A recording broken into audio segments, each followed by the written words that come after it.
Ladies and gentlemen, good evening. Welcome along. It's been a while since we've used it. Speak for yourself, mate. Some of us have done this all bloody week. Yeah, it's been a whole 2 days. Yeah. Welcome along, everyone. Live round 1, 2, 5 and not out. How are we all, boys? Slightly tired, I'm guessing, like me? Yeah. Get me out of it. Hello, everyone. It's been a good week. It's been a busy week, but normally a busy week means a lot has happened. Yeah. It's been a long 10 days. I'm not going to lie, sugarcoat it. However, it was superb, wasn't it? Yeah, it delivered, and probably because it was an unexpected sort of match play. I know we're down to Dames and looked at it as but it certainly threw up a lot of surprises, a lot of drama, a lot of standout moments. And as a whole, for me, it delivered once more as a tournament. But the match play tends to deliver every year, doesn't it? Yeah, it does to a point. I've got some bits to bring up on it, but we'll come on to that later on. We're going to jump into the chat room. How are we all doing, everyone? Our weekly darts cast, Tommy, Owen, James, and James. Ali is in, Kieran, Craig, Malachi, Naz, LS, Laura. How are we doing? Happy birthday to the Joker as well.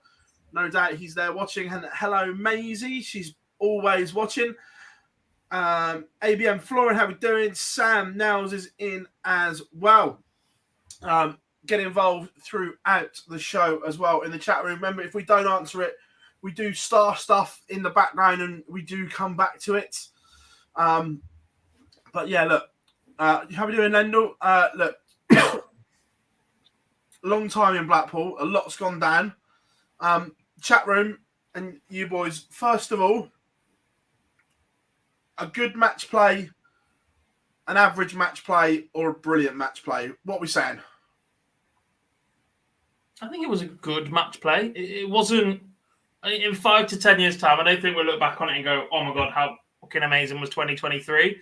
But I also don't think it was dreadful. I think the fact that we had, it was the tournament that's really, we've been talking about this for a long, long time, but it was the tournament that really highlighted the strength in depth in the sport right now. The fact that, Matt Porter said it best, the fact that we lost the top 4 players in the world and absolutely nobody is talking about it devaluing the tournament, devaluing the achievement, devaluing the level or performance or the quality, says absolutely everything about it.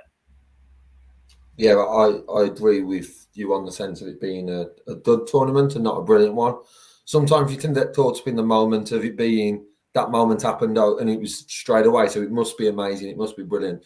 But actually, when you look back at it in comparison to previous years, I think there's it won't stand out as one of the best ever match plays, but it will stand out as a very good one. I think we need to mention the crowd, because I think generally they were 10 times better than what there was the previous year when we had concerns that Blackpool crowd was going to turn how we've seen some of the crowds in abroad. I think that then added to it, and there was certain moments, especially you'd sort of ask Warthouts where they were at class, but I guess we looked at more around when the game's taking place, and I think there was respect throughout the week. I can't really think of any moment. I'm sure someone had picked it out if there was, and there wasn't. But generally, I think the tournament was very, very good, and I think it took a lot of us by surprise, because especially how well some of the big players were playing coming into this. A lot of people were just expecting sort of an MVG prize, and it did just show that not just your up-and-coming sort of not quite won it, your Humphreys type players, but actually anyone within that 32 is capable of beating any of the top boys on their day, and it turned out to be a very good tournament for different reasons. Yeah. I mean, we had 30 of the world's top 32 involved, didn't we, because of the way that the Pro Tour of Merit tops up, so there was 2 that didn't quite make it, but there wasn't a shed load of upsets. I think there was 4 non-seeded players make it through the first round. It's about average for the match play, fair enough. But actually, in the build up to this, we were talking about how quality this could be and how many upsets there could be on the cards. I think the draw put an end to an awful lot of that straight up. There was plenty of matchups, actually. Players on the order of merit side of the draw perhaps would have given other players a run for their money. I just think it matched up pretty terribly, actually, for the non-seeds in that early stages. But look, we still had the upsets, didn't we? We still had that big performance from Brendan Dolan to knock Michael Van Gerwen out after he was so impressive in Poland before. We still had the big runs from Johnny Clayton to go and produce, from Nathan Aspinall. It was solid. I just think that there was an absence of memorable individual moment. Like Nathan Aspinall's walk-on, brilliant, but we've seen walk-on similar or to be honest, even better than that in the past. There was no 9-darter. There was no big controversial moment. There was no absolute last leg decider at any point. We had a couple go to extra time, but nothing that went to that sort of thing. There was no real standout one moment you're going to return to on this tournament, I think, in comparison to previous years gone by. Yeah, for me, I'm putting it average to good. Like I agree with what you boys said. There were moments of magic, and it did showcase. Completely agree that the top four are not as maybe as important as what people think, because there was still a good tournament. But absolute perfect timing while the PDC currently have a survey out about the Premier League, by the way.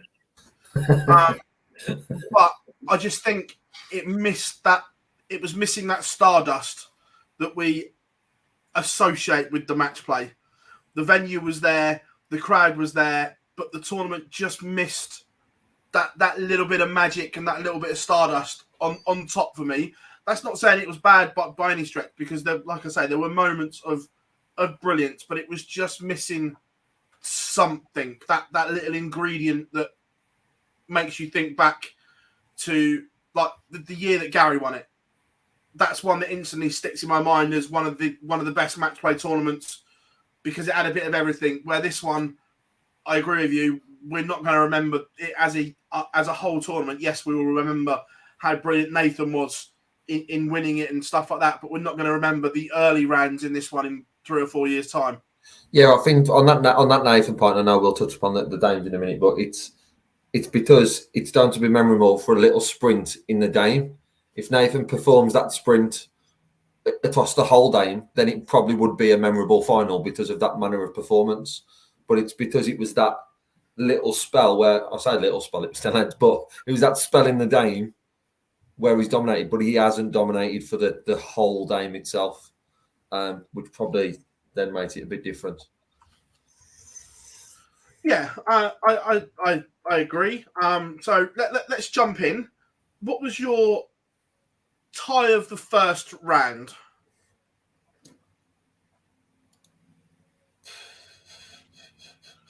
Actually, two double-ended question: tie and biggest disappointment of the first round. Oh, I know the answer to that second one straight away. As in match or individual? Whatever you like. I think you have to look at Daryl Gurney, Rob Cross in consideration. One of the two games to go to extra legs. I thought there was moments of brilliance from both. They both produced a decent level in that. In terms of one of the better ones, Ryan Searle's performance against Raymond van Barneveld was absolutely outstanding. I really like the Dimi Ross Smith game, but that first break just came at the complete wrong time for Ross Smith, and I think it killed off the complete rest of the match. They started really, really good between them.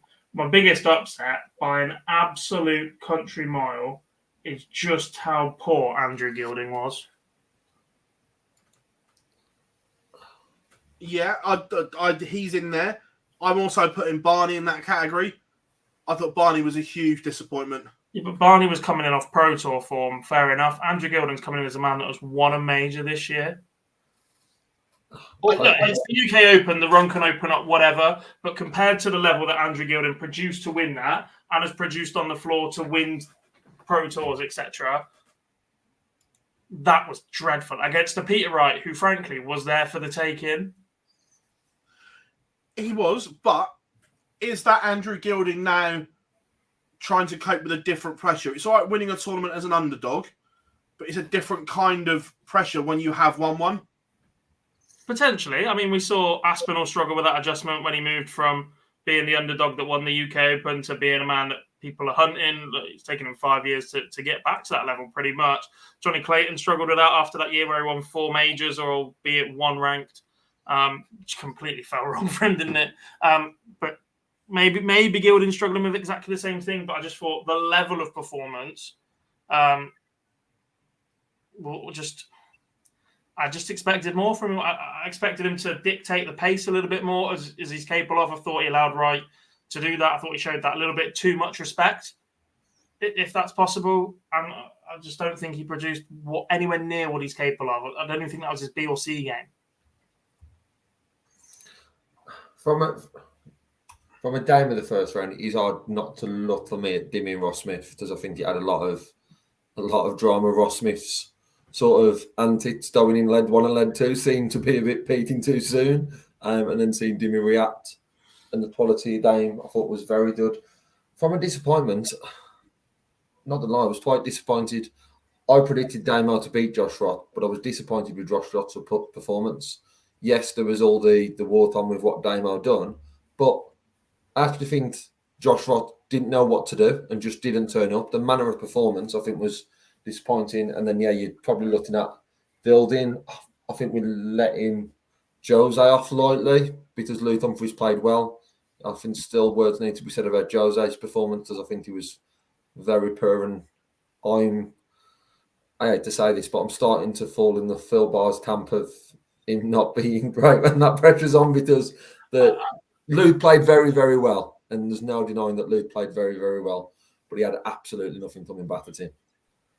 I think the difference between looking at Jose's performance here and some of the others is I had very little expectation from Jose in this encounter. Yeah, but he's up against a very, very good Luke. Don't get it wrong, former major champion, granted, but I think the questions have been there for long enough now about can he deliver with a crowd behind him. He won that slam behind closed doors. Haven't really seen him deliver since. And he was playing a player who 9 times out of 10 right now doesn't get anywhere near. Luke Humphries is just playing brilliant. Yeah, but whereas the other ones we've spoken about, Andrew Gilding should have beaten Peter Wright on current form. But Andrew, you say on current form, his UK Open win. Other than that, over the past however long, his form hasn't been at that manner of beating Peter Wright with a solid performance. Wasn't great, but it was still He's doing solid. it on the Pro Tour, though, hasn't he? Whereas Peter Wright's just not picked up a dart for 3 months. I expect Wright's done through that, but it's there's always going to be those few disappointments because of how difficult it is to win on that stage, as people like Twist Dolby will tell you after only winning for the first time in 5 attempts, and wasn't the only one. That was one other game I wanted to chuck into consideration. I thought James Wade Chris Dobey was actually a really, really good game. I thought Chris Dobey played very, very well. Wadey let him get out to an early run. Didn't think you could probably do that against Chris Dobey, but in the past, that's the sort of game that perhaps Chris may have let slip from a position in front if somebody's coming at you with a pressure that James Wade started throwing at him, and he held on brilliantly. Another one that was given the big billing. As a game, I didn't think it was great, but also someone needs to have a word with Dave Chisnall. Right, the game itself didn't deliver. However, that back end of his dart does not work, and there are too many darts on the floor. Right, we're no technical experts. However, since he's gone to that moulded flight and stem, he has more darts on the floor than anyone, and it's becoming an issue now. It's becoming an issue on TV, whether he's under more pressure. On the floor, his level is higher than it's been. You look at where he is on that Pro Tour Order of Merit and year-to-date Order of Merit, Dave Chisnall is right at the top. It's one of his most productive seasons on the floor we've seen for a long, long time. But in big TV situations where Dave Chisnall has the major record that he does for a player of his caliber, he will be, without being in as many finals, he's this generation's Terry Jenkins right now. I agree. His floor form has been good, but in the greatest of respects, the way the PDC is set up, your floor form doesn't mean shit because it doesn't get you picked for anything. Mm-hmm. If you want to get picked for big events as invites and everything so on, it's what you do on TV. But is the solution then that he changes, or is the solution that he has a TV darts and floor darts? Because you don't really want to impact what he's doing on the floor, because if you then change them to have something that potentially could work on TV and impact your floor form, then you're in a whole heap of trouble.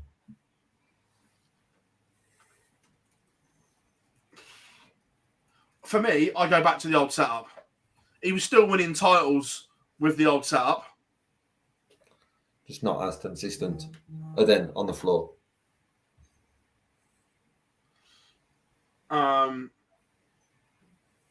So look, I don't know, but that we just don't see that Chizzy was disappointing, and it was actually being spoken about in the press room as well. That before the game, it was like everyone was like, "I think Gary wins a close one because Chizzy has too many darts on the floor."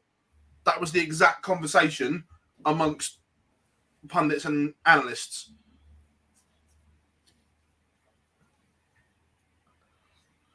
So, but I was disappointed with Chiz, if I'm being honest. Yes. Next round. So just on one comment in there, Sam's put the heat on the stage impacted him. The one thing I'd say about the heat on the stage, compared to other years, it wasn't hot in there at all. No. Pissing it down. Yeah, but players speaking as well in interviews, it wasn't mentioned, and the fact in Blackpool it's always mentioned. Is that because the aircon was on and worked, and they managed to find a way where it doesn't affect the stage? Because there was talk that there was aircon in the venue before, so have they managed a way to? No, I don't think so. Air the building out without affecting a draft. I just don't think it was hot. Full stop. Fair enough. From being in there, even the practice room upstairs and the balcony that is normally sweltering was perfectly manageable. Yeah. For me. Before we go on to round two, Pete is in. How are we doing? Yeah, I agree with this comment as well. It's something I'm going to bring up later on, that I think the calendar needs tweaking. That we're always going to have the same thing. I just think it needs to be evened out a little bit more. But round two delivered, and we lost the world number one and world champion in round two, boys, which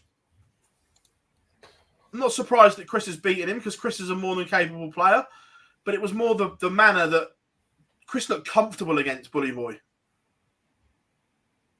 Chris in this game looked to me like Michael Smith did last year, like he was coming of age and is set to deliver something big. He's finding a way to stay calm under pressure up on stage, or up until that moment he was. Dob, is that a year in the Prem? Is that him having a year in the Prem that may have got him now to a stage where he's more comfortable on stages? We know what he can form off it. I think the fact he's played 17 weeks on TV and it's just another thing at that point, yes. Not necessarily the fact that it's the Premier League or the people he's playing. The fact that it's 17 weeks up on TV, back to back to back to back to back, it's just another thing then. And once being on TV just becomes another thing to some of these players, like it is to Van Gerwen and like it is to Gerwin Price, like it doesn't make a great deal of difference to them. I think that's where Chris Dobie is now approaching, because if we're being honest, he has lost in the past in TV tournaments, matches that he should have won, matches where the pressure's got to him a little bit. You can see it in him. You can see it in the way that he acts on stage. You can see it in the way that the darts start changing. You can see it in his facial expressions, that sort of thing. And there was just a steeliness to him in these first two rounds. All right, it didn't quite continue against Nathan Aspinall. I thought he went a little bit back to the old Dobie at times in the following round. But the way that he just held Michael Smith off at arm's length, I thought was exceptional from a man that actually possibly doesn't have that reputation or characteristic normally associated with him. Yeah. The Nopper Aspinall game was interesting because it shouldn't have been this close. Yeah, it did. Aspinall bossed the game, but found a way to give Nopper chances. Yeah, it shouldn't have been anything near the scoreline it was. He just couldn't get rid of him. And it was just opportunities that Asp was missing and Noppy was cleaning up with. But start of things done for the Asp. there's two ways to look at that one as well. It was so uncharacteristically Danny Noppert in the first round game against Martin Schindler to give up his throw so much. It then went back the other way. The best thing we've said about Danny Noppert for the last 9 months is he's like a new version of James Wade. He is so difficult to beat on his own throw, and it was so uncharacteristic the way that Martin Schindler was taking his throw away in that first round. It sort of returned in that second round, but it always felt like he was clinging on that little bit. Yeah. Guys, please don't think we're ignoring. There's some really good questions in the chat room about players being too friendly, energy levels. I am starring them, and we will talk about them collectively once we've looked back at the match play, everyone. Some great questions, so keep them coming. I am starring them as they're coming in. Look, the Joe Cullen Gerwin Price game had just about everything. Cullen was brilliant at the start, went off the boil, looked done.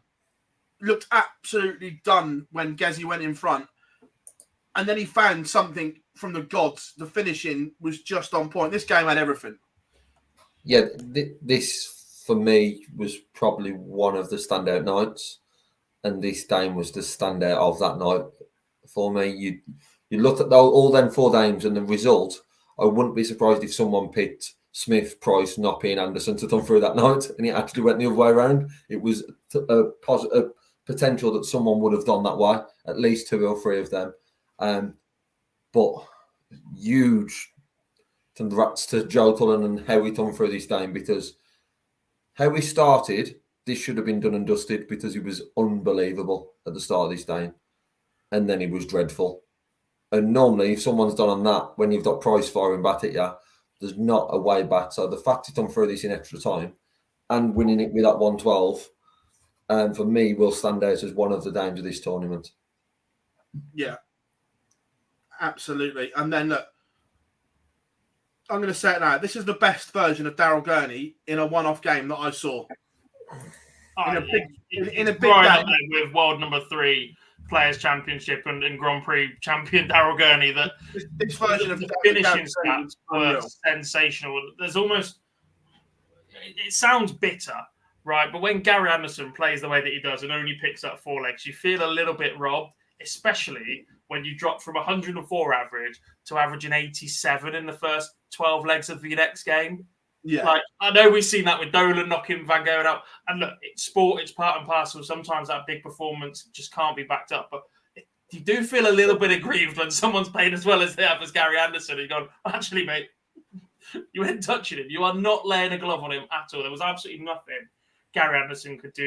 You can look at the double stats in that one and say, well, actually, Gary's wasn't great, but a lot of them were pop shots at the bullseye from a long way back because he was just not within touching distance at all. Daryl Gurney was exceptional. Yeah. For me, it wasn't just the manner of the performance, it was his persona on stage that we've seen him being visibly frustrated quite a lot.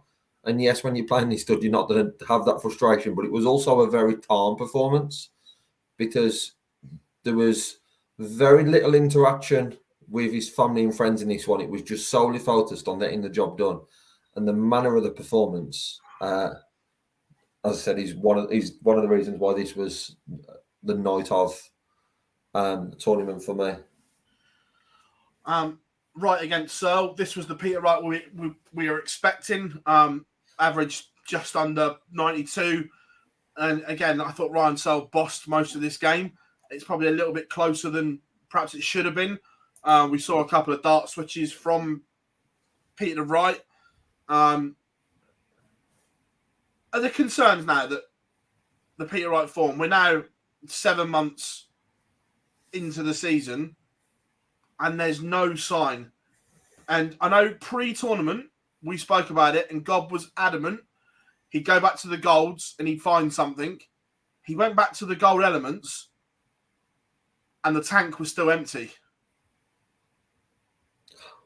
I think there's a worry there. I think there's a worry there before this. The manner of the first round result was good. It was, like I said earlier, it was a professional performance to that past building, but it wasn't outstanding. W looked totally confused. But the worrying thing was the performance in this one. On Twitter, but too, I definitely didn't say that about Wright in this tournament. You did. I backed Gilding to beat the fucker. Yeah, but you said he'd go back to his gold elements and find something. Which he did in the first round. He adjusted the point a little bit. He went to a slightly smaller point and changed of flight, and he looked all right for 12 legs. For a man that hasn't played in 12 weeks, he averaged 96 and was 40% on the doubles. Yeah, we're comparing Peter Wright to vintage Peter Wright. Yeah, but still, he's not played in 12 weeks. That performance against a difficult Gilding, even if there's not a lot coming back at him, was decent. The following round, he's not so great, and he's pissing around with this setup again, by the way. And he still used the golds against Searle and found nothing. After 5 legs when he pissed around with the old Whitlock darts, thank you very much.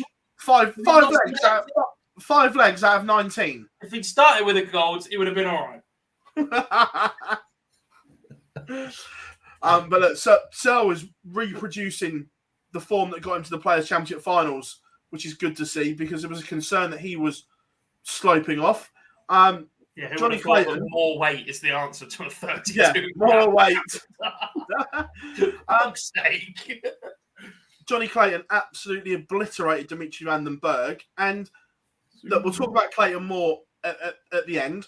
But this was not a performance I was expecting Dimitri to throw in after recent TV form. No, is there a potential there that the emotion of Johnny had an impact on Dimitri? I think we were talking about it midday, Phil, and I said to you, what Dimmy should really do here is, for him, is do what he's done before at the match play and slow the game down. But because of that respect that he had for Johnny, is that something that was maybe playing on his mind? And it was sort of the flip of what the occasion was. It was a disappointment. Dimmy was expected to win this game probably because of everything that was going on away from the stage. And it was very, very disappointing. But it's harsh to take anything away from Johnny in this because the manner of his first round win to then this performance was top notch. Dob, you've looked confused the whole show. Yeah, because aside from Poland, which we're classing as recent TV performances, the time before we saw Dimitri was the Premier League, and to be quite honest, he was shite. He hasn't looked great on the floor either. He put together 3 good performances in Poland, and you're going, oh yeah, recent TV performance. And if you look at the level, he's a dart with a double percentage where you expect him to be. Didn't he win the last night? Didn't he win the last night of the Premier League? Yeah, he played recent TV form. He played well in New York, well in Poland, and well in the World Cup. So there's 3 tournaments we're basing it off of. The third one's a stretch. I thought he played well in the World Cup. It would have been better if he wasn't too busy playing kiss and make up. Well, yeah, but I actually thought he played well in the World Cup. So you forgot two TV tournaments that you played in to dismiss. New York don't count, does it? Fallon wasn't in New York. It doesn't count. Look, Brendan Dolan had an absolute meltdown from a solid performance to beat Michael van Gerwen to an absolute disaster on the match play stage against Damon Heta. Yeah, it was a lot of people predicted a drop in Brendan because of the high of beating MVG, and it was a huge high. There was question marks during that game with MVG of will Brendan be able to get over the line? MVG's back into it, and he saw that off. There was just a huge dip, and no probably surprise on Heta getting the win. I know we come into it strong favourite, but no surprise on him. But I don't think anyone expected it to be with the ease that it was. And I think because it was so easy, it took the crowd out of that game. Where in the first round and the quarter-final of Heta's, the crowd were involved. But the second round, there was not a lot that could do because Heta was in total control. Yeah, I agree. Quarterfinals, I wouldn't say there was any real drama in these quarterfinals. I think they were 4 decent games. I wouldn't say that any were big shocks. I think all of them could have gone either way pre-tournament or pre-match. I wouldn't say that they're quarterfinals that we'll remember. I just thought they were 4 decent games of darts up there.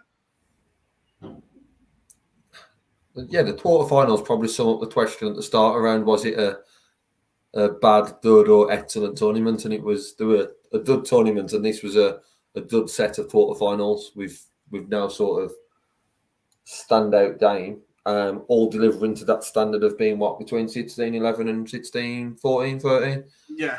There were aspects of them that was dud. Luke Humphries against Damo. Luke seemed to do one. Damo sort of had a little run, and then Don, similar with the rest of them, really. Johnny and Searle were close, and then Johnny run away with it. There was all dud quarterfinals that missed that spark. Yeah. Semi-finals. Joe didn't really turn up against Nathan. I think that's a fair one, and Nathan had it pretty much his own way and won the big moments. I think Joe scored all right. He just had an absolute disaster on the outer ring, and I don't think it was choking or bottling or whatever people will throw it. I just think that some of them were really well thrown darts. It just wasn't his night. Sometimes they just don't go for you, and I think that's exactly what happened to Cullen. Yeah, from 40% to 23, 24% round to round, you just, obviously the quality of players normally going to increase. You can't afford that drop. I don't think he played too bad though. I think it's quite deceiving, the average on that. And then the bottom one was just an unbelievable game. One way, then the next. But Luke Humphries, would he look back and see this as a missed opportunity? Because there were chances there to get the game done. There were chances to open up a bigger lead in the early part. I thought once they got level again, I've been saying this all week, to be honest, on the fallout bar. You're still expecting those tight moments that Johnny Clayton isn't really the one that's renowned for scrapping out wins, yet he's won those key moments against Ryan Searle. He's won those key moments against Luke Humphries in turn. His finishing all week, apart from in the final, was absolutely ridiculously different level for a tournament. I don't think I've seen stats like that for a long, long time, apart from peak MVG 2017 era. Like that's how good he was. Missing the big number, though, is absolutely criminal. To do it once, to do it twice, and he will kick himself. But again, it's those moments where he'll learn from it as well. That's the pressure that Johnny Clayton put him under in a situation that he probably shouldn't have been in from 6, 8, 10 legs before that. Yeah, it felt like if Johnny was going to take the lead, then he was going to win the game. It felt it was that simple of a game to watch, because Humphries just held him off. I think he got back to 1, 2 or 3 times, and then he pushed him away, then maybe 3 lads in front. And it was like, it just felt like if Johnny got in front, and even though Johnny had the throw, if he could get that back to level, then hold, which he did at 14-13, that then seemed to be crucial that Clayton would then go on. And sometimes sports throws up a lot of stories, and it has done this week. But I think in this one, I think we sort of thought that if it got to a close game, that Johnny would take it over Luke, with it being on a TV stage. Yeah, agreed. And then the final. You look at the scoreline, and it looks like a demolition job. And after halfway, it was. But the first 10 legs, Nathan said it himself, he wasn't sure how he was 5 apiece. However, from 5 apiece, the Asp did some special things, boys, in the final. It should have been at least 7-3, if not 8-2, Clayton, at 10. It was that much. And obviously, sat next to you watching it, Phil, we were a bit like, we're a little worried here for Johnny that he's not in front, because Asp could only get better. Yes, no one would have predicted the jump up from the first 10 leads to the next 10 leads, but he was only going to get better. And even if Johnny would have just maintained where he's at, there was a worry then. But it's hard to take anything away from Nathan Aspinall in this final and look at Johnny, because Aspinall was just that. Was it 14-11, 12-13? And then I want to say an 18 was the last one. But even then I think he had 4, maybe 5 darts at a double in that last one.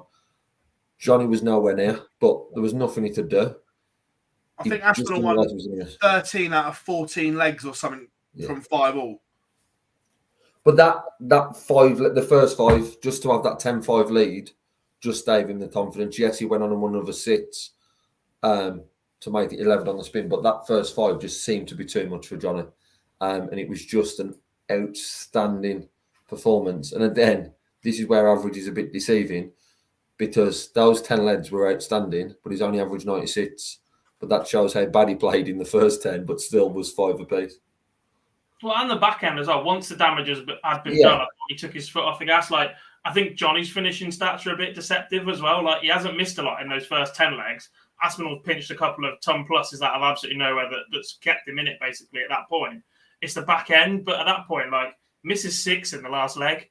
6 from 19 is a completely different number to 6 from 25. But let's be honest, the crowd got involved in it. And at that very last moment, I don't think Johnny wanted to be there. The game had gone that far. He was 12 legs back in a row. Like, it's incredibly unlikely. I'm not going to say just threw the towel in, but actually the focus when those darts just started sitting high and he wasn't pinning that dart a double first time and having the confidence to spin back around and go, come on, let's go again sort of thing. I just think he sort of accepted his fate at that point and was just like, do you know what? He's been the better man here. Let's just get off of it. That percentage, as we're saying about for Johnny, the 45% for Aspinall doesn't feel right. It's only a couple of legs. I think it was going into the break that led 10. When he won the 5 and he was the 18 darter, he missed 4 in that one. Yeah, that puts him way over 50%. Towards the end, he missed a couple of match darts before he went on and won it. You know, if he just cleans those up, that doubling percentage is as good as what Derni's was in the second round, and it's around that 60% mark. When it mattered, Aspinall was finishing everything. It was a great win and a very good final. Doubles before that final leg. Yeah, a very good final for an 18 sits, which we can't always say about some that we've seen before. It was still a very good final. Yeah, right. We've got a couple of clips. We're going to play the Aspinall winner clip first of all. The ended, like the start of it, I was absolutely bricking it. I'm not going to lie. I was so nervous.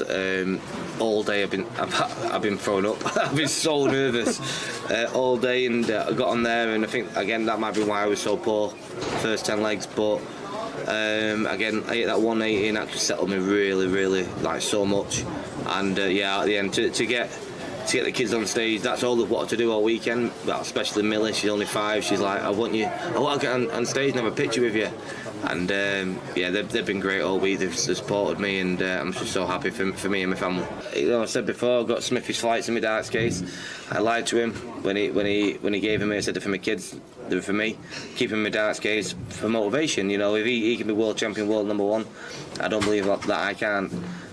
So I've got pictures of my kids and I've got Smithy's flights there. Might be sad to some people, but I use stuff like that as inspiration. And this is a step in the right direction. You know, I think he's sat at home happy for me, like I was when he won the Worlds. You know, imagine me and him next year in the World Cup team, because that's something I really want to do. I think it'd be great, and steps in the right direction, and roll on New Zealand at weekend. I love that. I love the fact he's nicked Smithy's flights as inspiration. Anything you can do, I can do. Yeah, and I really like that. Yeah, it's using whatever you need to inspire yourself to push on to do great things. And he's done something because Michael Smith was a world champion 7 months ago, and it's inspired Aspinall to go on and pick up the second biggest. We're going to play a clip from Johnny's semi-final, and then we'll discuss.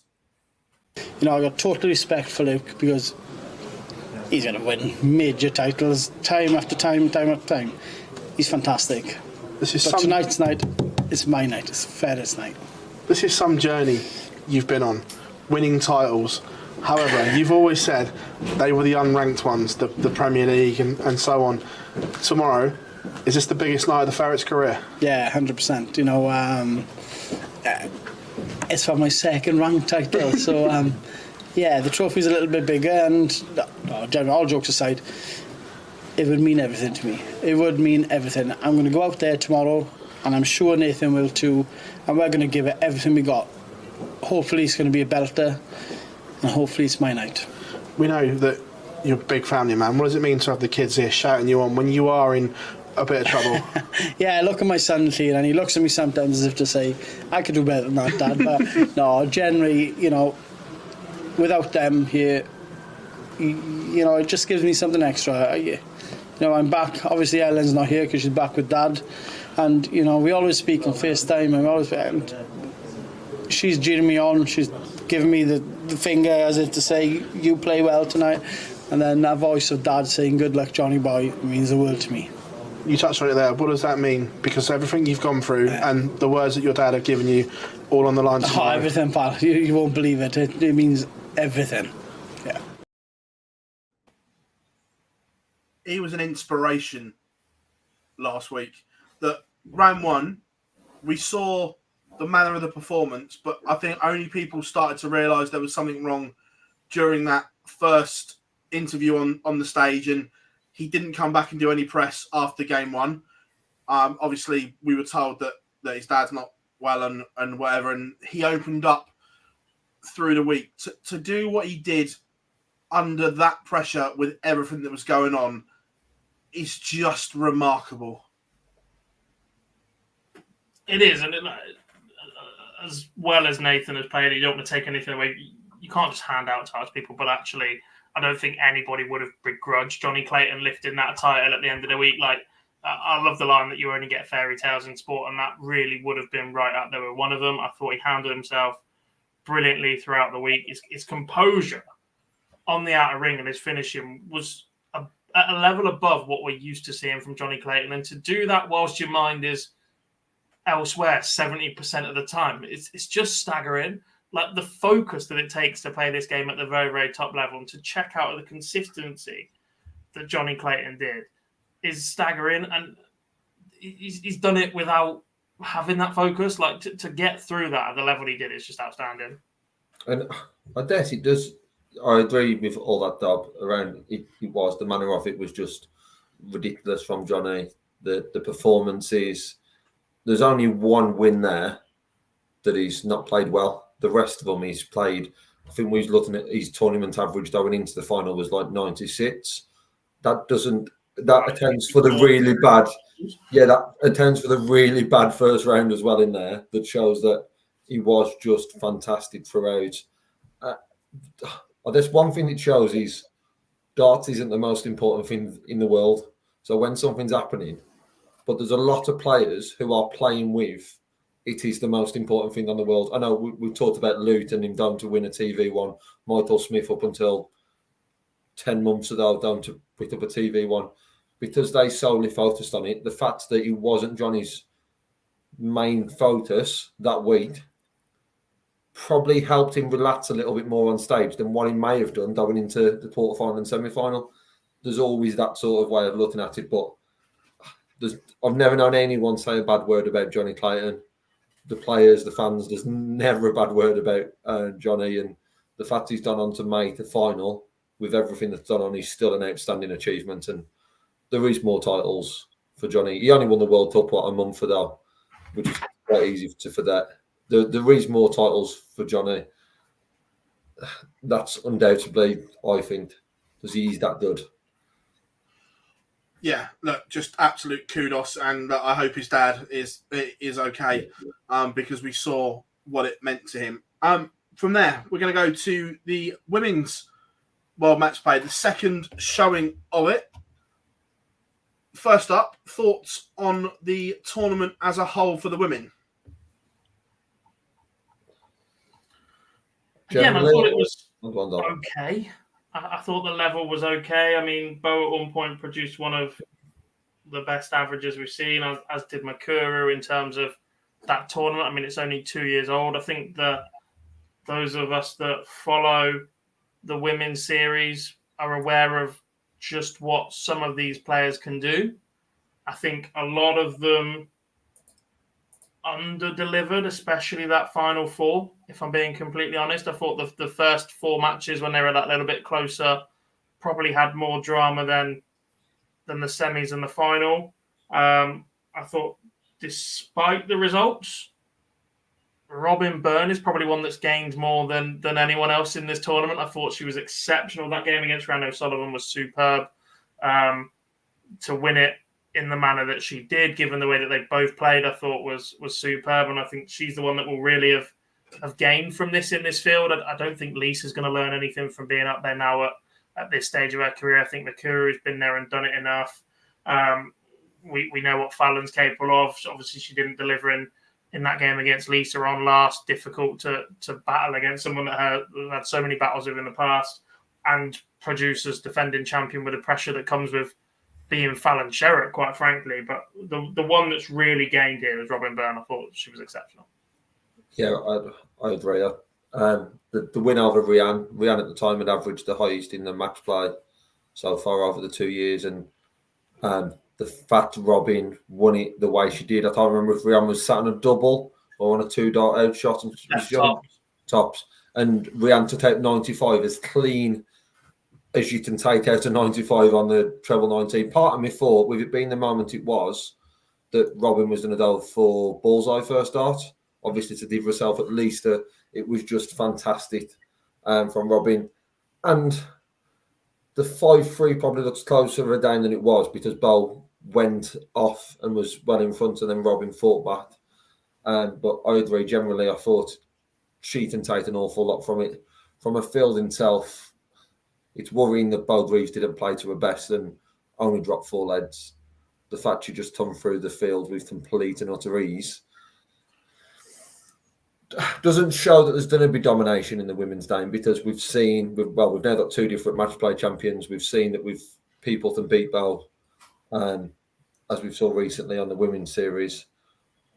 But her A game seems to be better than the others, and the fact that she didn't have her A game and still won the tournament could be a little concern, or could be more motivation for the rest of the women in the field.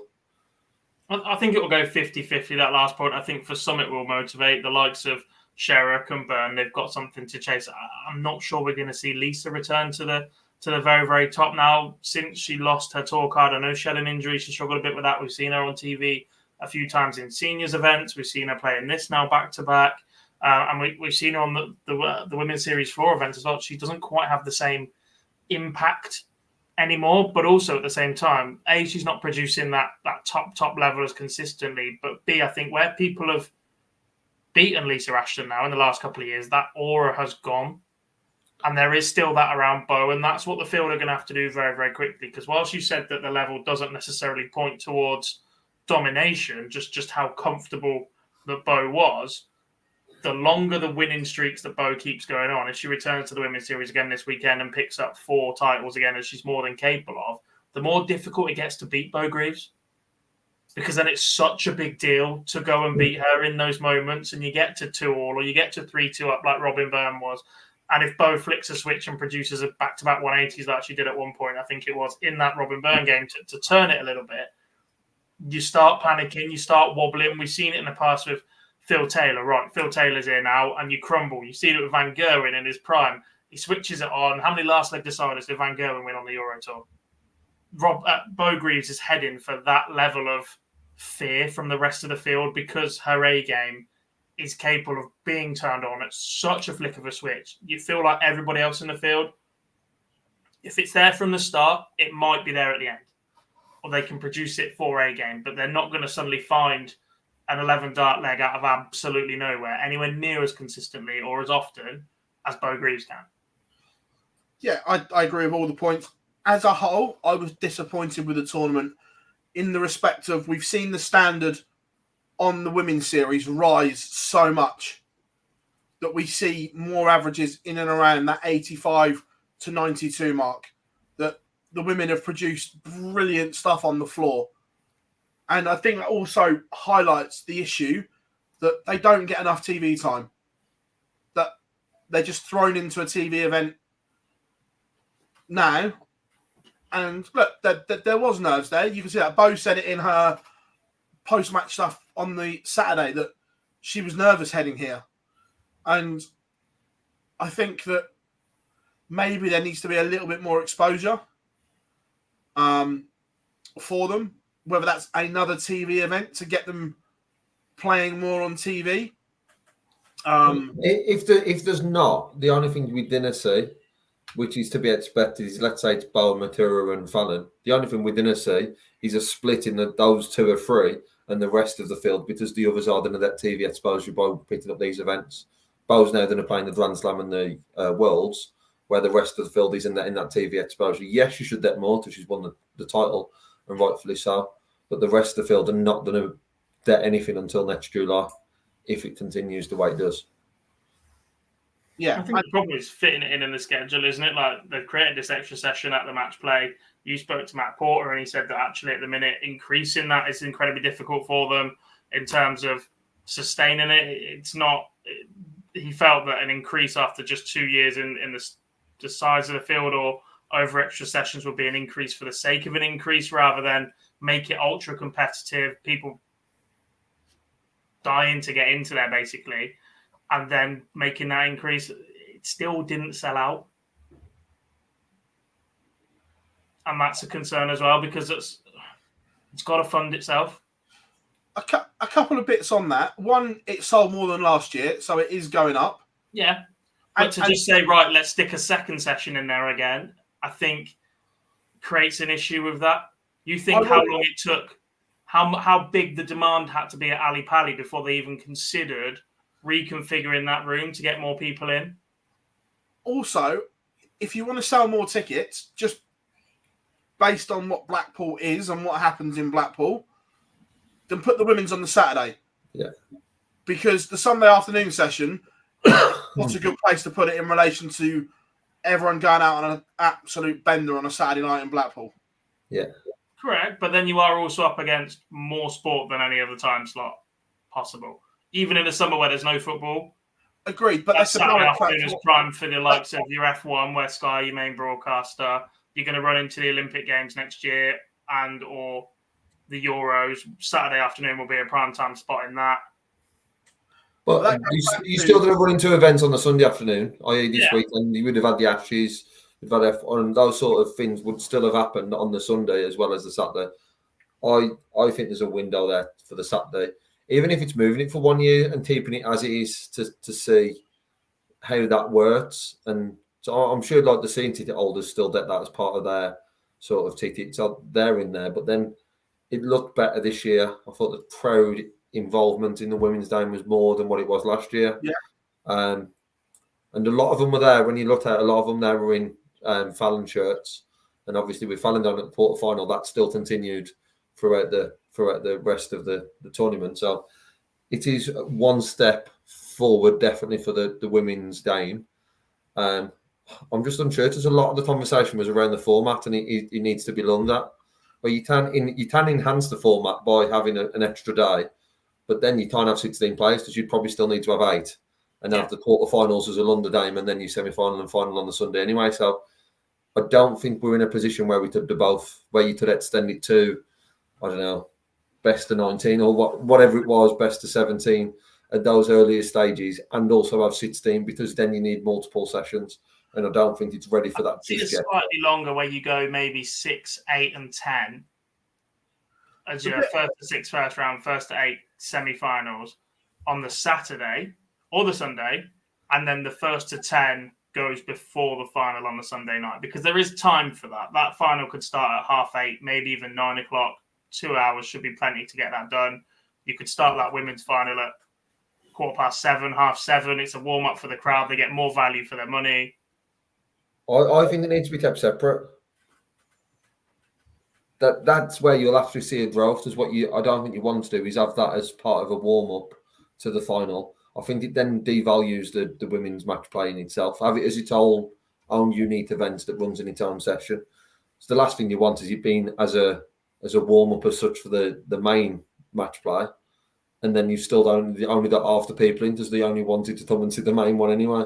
I think it is difficult because it's then it right and then the right sport, but I would keep it as a unique event.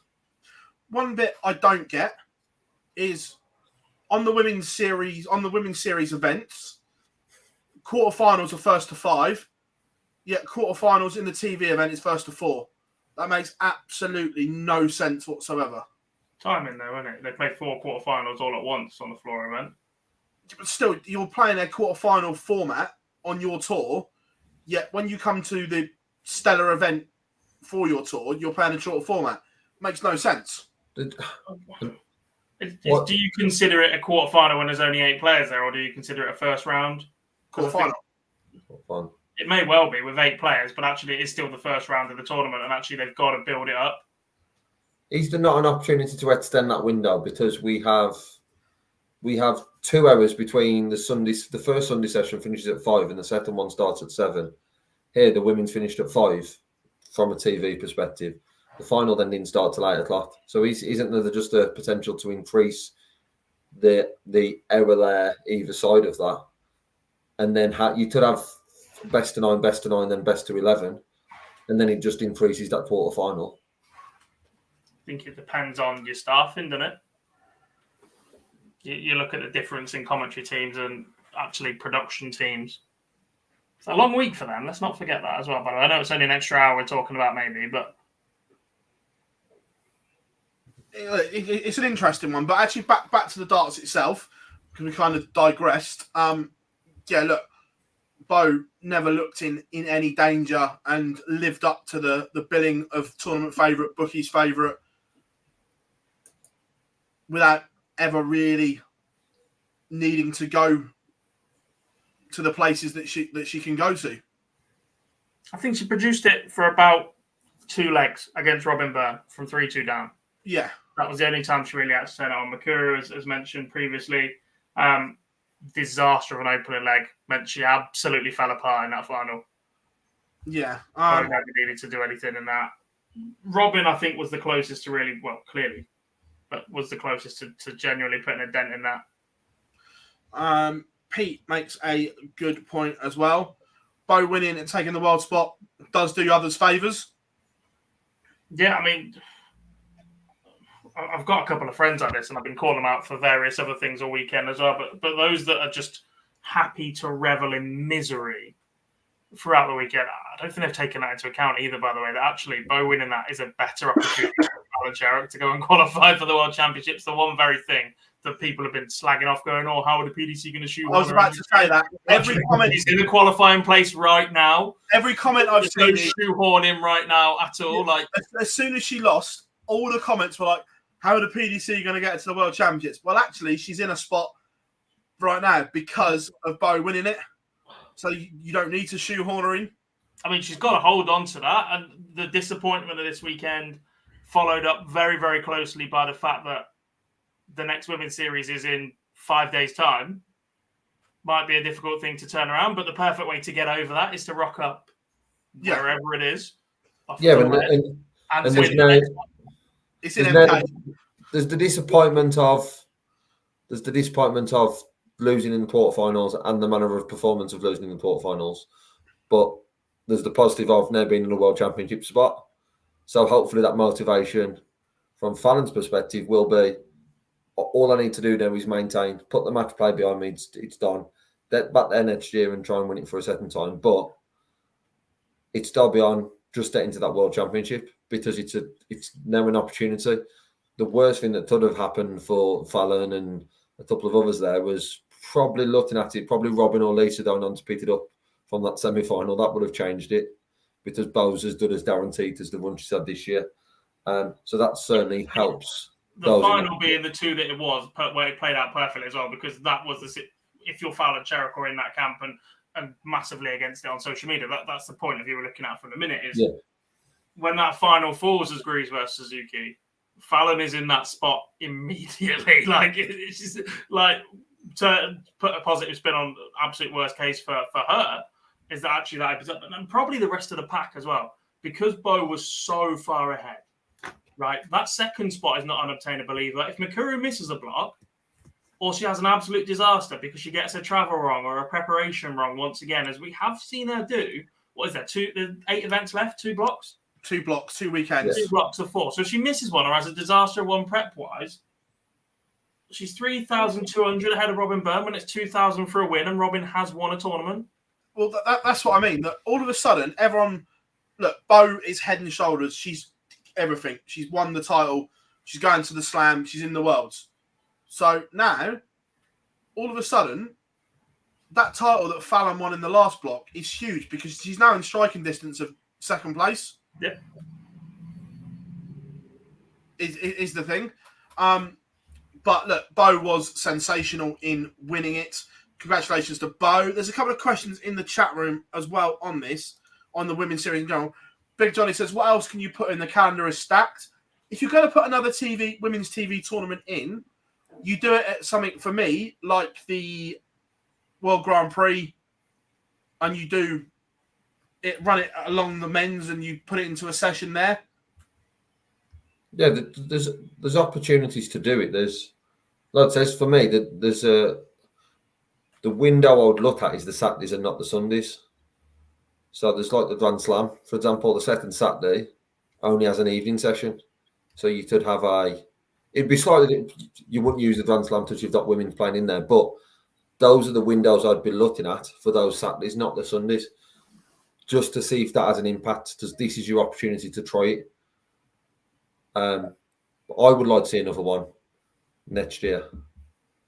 Which one I don't know, because the one thing I wouldn't want to see do is have the 2 TV events within 2 or 3 months of each other, and then you've sort of got 9 months of no TV, and then they're just back to back. So it is working out when that fits, if it's doing it in January, February time, or if it's doing it towards November, December. But what I wouldn't want it is to follow on very quickly. Or I think the other issue is that actually, the minute you start putting on more and more women's only events, the more and more you start heading towards 2 separate tours. here's one. The one for me is they get 8 spots at the UK Open.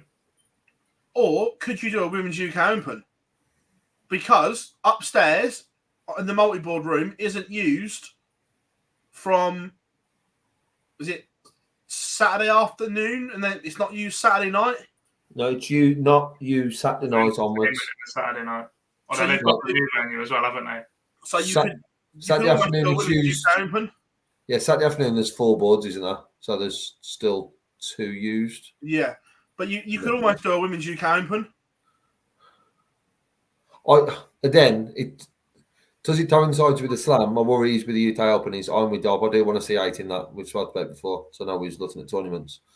You just don't. I think there's room for 8 in that main bit, because at the moment the PDC's aspiration is still a fully integrated unisex tour.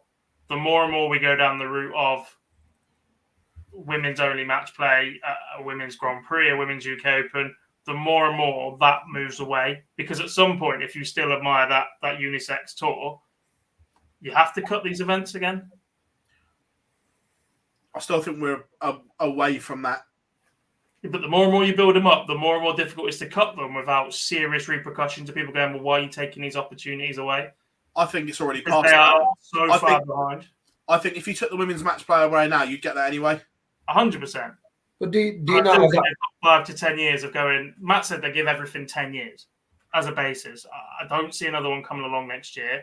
I think they're going to let this one run and see if it plays out and see if they can gradually sneak the average level up, especially on the women's series floor events. And if they're going to start generating more and more female players earning a tour card, that they have to be the aims for now. And look, you can give them more tools by doing that. You can give them more TV opportunities, but I'm just not sure that coincides with what they want to do.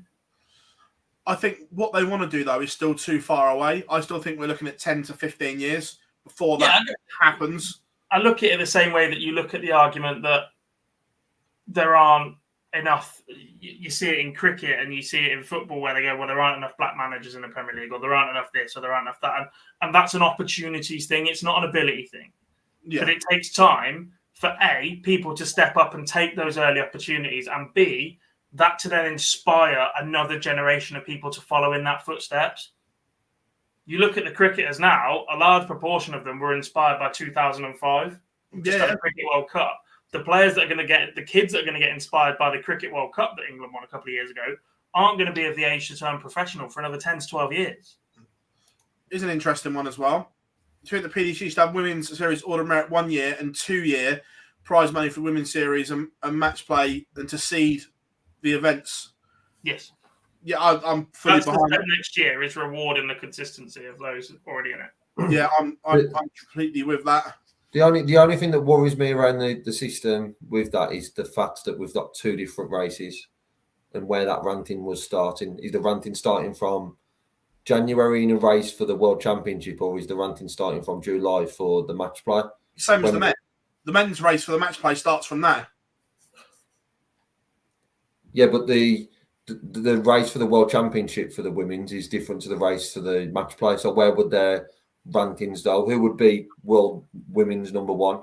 Is that from December to December, or is that from? Yeah, you say it's the same equivalent. You have the Pro Tour, like you do in the men's. You have the Pro Tour Order of Merit, which is seeded different to the main Order of Merit. So you have the race for the match play, or whatever that turns into, and you have the main Order of Merit. But the ranking should run from their main TV event. Correct. But it's not done for the World Championships because you have to have a different ranking list. So your number one on the match play may not be your number one for the World Championships, or may not compete there because you'd run July to July instead of December to December. Yeah, but the winner of the match play would instantly get a spot at the Worlds. But number two in that match play race may not be number two in the World Championship race. Then so be it. I'll let you Interestingly, we've got another clip from Bo to play. This is from her media day, which was the day before. Boise knows. No, not at all. Obviously, I didn't think that the ladies was obviously get a chance with the PDC, but obviously they did, and yeah, I suppose I've been up there, but it was only for about 10 minutes, so hopefully it'll be a bit longer this time. But yeah, I'm looking forward to it, and yeah, it's a good venue in it. So I don't know. I think, to be fair, having a match play is a big bonus for us ladies. Obviously, the WDF's so uncertain with most things; it's hard to actually gauge when you are going to be playing again, and you know what's going to be there, what's going to be available to you, and. But I think we're all sort of just happy that this is here, and hopefully it'll just stay there. And you've got to do it. And I think we're all used to it not having been on side that much anyway. So yeah, we all sort of know what's going to happen. Interesting from Bo, considering how pro WDF she has been in her career. And Interesting from Bo that she spoke to you 3 days away from the anniversary of your infamous comments, Mr. Mars. But I'm surprised that Dob, I was on standby, by the way. but, It literally came up in a group chat I was in the other day, and I went and looked back at it, and the date is now saved in my phone. I was going to bully him on Thursday for it. But were you surprised by the comments? A little. I mean, she's not gone in on them, but she's also, it's subtle, but it's true. Yeah. Right now, there is not a lot of communication coming. She knows she's going to be playing in Australia, I think. No, she's turned it down. She's not going. Turn it down again. So she's not playing in Australia then, which is sort of the only one that's actually quite consistent at the minute. There's a date set for that. There's a time of year set for that. And there's a payment structure and invite set for that. The Worlds is up in the air. The Masters has been suspended once again. Accurate. As how it may be. 100%. If, like you said, if someone who is been playing in a lot of events for the WDF, doesn't matter if it's a bronze, silver, gold, platinum, Bo's tend to have been at most of them. The fact she's now opening up in that sense probably shows that everyone's at that same level of frustration, probably some more than others, or some are more volatile than others. But the fact that you're number one, or you're world champion, sorry, in both of the men's and the women's. Men's and the women's, because Neil Duff is no stranger to playing similar. Is openly coming out and saying that there is frustration about what's next. We don't know when the tournaments are and all that sort of stuff, or the big tournaments are. It shows that it's very, very worrying signs for the WDF, because Neil wants to make a living out of darts. He's gave up his job because he wants to make a living out of darts. I'm assuming Bowie's very much the same, considering that she goes to all these events across the world. They want to know where they're going to go to earn a living. Yes, we talked about players at a certain level, that it's a lot of money that you have to pay out for Tosh. Yes, Bo's going to have multiple sponsors because she's a world champion and now a world match play champion. but you still want to know what you're going to do for the next 12 months. And if the WDF doesn't happen or something doesn't go ahead, or if they just have the World Championships this year, that would mean for Bo, she's only on TV twice this year, and that would be in the PDC and the WDF, which isn't right. Just a quick one on that. Lau, Bo has been invited numerous times, turned it down twice, was penciled in twice to play and pulled out at last minute. I don't know the reasons why, but it's not a case of she hasn't been invited, that she certainly has. God nods. Yeah, so it's not a case, it's not a case of she hasn't. For whatever reasons, the invites have been declined. But that was the women's match play. Also, off the back of that, obviously, Noelyn van Luyden was the first trans female to play in a TV darts event, which caused a lot of commotion on social media, shall we say. But we did get to speak to Matt Porter about the trans in darts policy, and here is the clip. And, you know, look, we work with the Darts Regulation Authority, our governing body, on this. There's a trans and gender diversity policy in place, which Noelyn complies with easily, you know, and has done for a long time. She's more than deserving of her place in the Women's World Match Play, and it's quite small-minded, I think, when people look at it from another angle. Yeah, no, I could agree to say it just obviously came up on social media. Sure. It's an interesting one where other authorities are backing them. It's happening in a lot of sports for the first time. So sports are having to deal with it for the first time. Agreed. And there's maybe other sports where they can maybe put more claim towards physical discrepancies and things like that, you know. But look, we've got our policy in darts. It's a policy that we're very comfortable with. It's a policy that Noelyn and other players in time will comply with or have to deal with, and it is what it is, you know. It's here and it's not going away. I thought Matt spoke very well on it. Yeah, I don't think you're going to change your PDC stance. Like I said, it's the first time that a lot of sports are taking this on for the very first time. You see sports like cycling and swimming that have got quite a solid stance in it, or a lot of debate going on at the right now. I mean, look, plenty of people are saying it's wrong or it's not right, but actually the only difference between men's and women's darts in the last 40 years is the number of opportunities. There isn't a physical difference between the ability. There never has been. And if anything, still in society in 2023, being trans is going to get you excluded from activities and playing sport far more often than being a female is. It's there for experience. It is there to give opportunities. If there was a big physical difference, or if there was anything along those lines, then yeah, maybe we'd be having a completely different conversation. The Olympic weightlifter, you've got the conversations about the swimmer that rocked up and absolutely smashed the US team and all that sort of stuff. They're completely different issues. Yeah. The thing that probably annoys me about the situation is that this has been Noelyn has been playing on the women's series because that decision was made since the women's series has taken place. Just because Noelyn has now qualified, it shouldn't be a debate. Yes, people are allowed their opinion, but it shouldn't be a debate because Noelyn has done on the women's series. She's done a fantastic job on finals day to get to that final to then be in the women's series.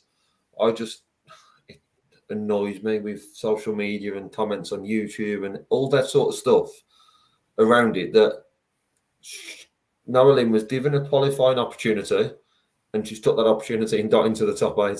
So for me, I just find it strange. Obviously, it's on TV that it's been brought to attention even more, but I find it mental.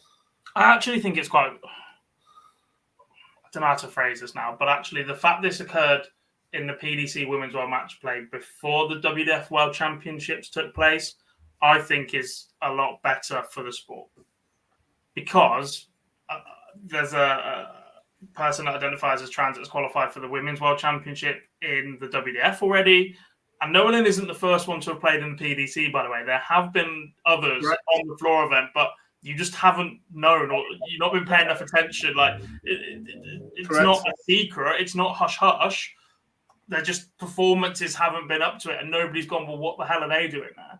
Because they're averaging 43 at one point. You weren't kicking off then. You weren't saying how wrong is that.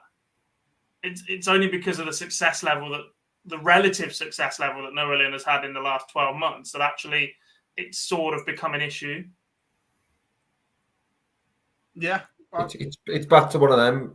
Everyone would be comfortable if Noah Lynn was playing in it every competition and was losing first round because they're taking Noah Lynn's money. But as soon as Noah Lynn's now in the top 8, let's say that Noah Lynn shouldn't be playing in it. It's the rule's been set, as Matt said.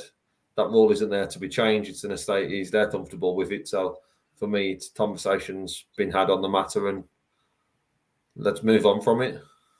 Oh yeah, it was just the fact that that's the first time that Matt had spoken about it, which is why we played the clip. Also, look, we work with them anyway, so it's all good. But Betfred, the numbers have been released for their charitable donation for the tournament coverage.